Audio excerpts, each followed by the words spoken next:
համարում ենք, որ խորհրդարանական համակարգում կոալիցիա կազմելը, համարում ենք կողմնակից լինել, ես Փաշինյանի կողմնակից չեմ։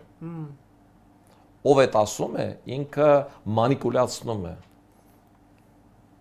Ինչ վերաբերվում է այ նրան մենք ինչքանով է ընտրություններում կամ իրենք ինչու են մեզ հաշվում կամ մեզ չեն հաշվում, դուք էլ որ ուշադիր հետևում եք, որտեղ իրենք էլ համարում են, որ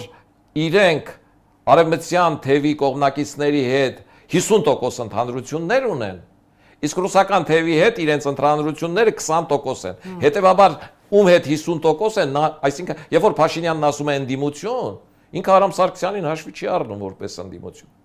Որտեւ Արամ Սարգսյանի հետ 50% համընկնող կողմեր ունի, որտեւ եթե կոալիցիա կազմելու խնդիր առաջան ազգային ժողովում, ու մենք այդ ազգային ժողովում լինենք, իսկ մենք հաստատ լինելու ենք այդ ազգային ժողովում, ու մենք Երևանի մեր օրինակը կրկնելու ենք, Փաշինյանը կոալիցիա կազմելու է մեր հետ, որտեւ ինքը չի կարող ռուսական թևի հետ կոալիցիա կազմել, որտեւ այնտեղ տարբերությունը շատ ավելի մեծ է, երկրորդ նրանք որևէ պարագայում իր հետ կոալիցիա չեն կազմի, իսկ ես միանշանակ կկազմեմ, որպեսզի այն ռուսականները, որոնց հետ իմ համընկնումը 0 է,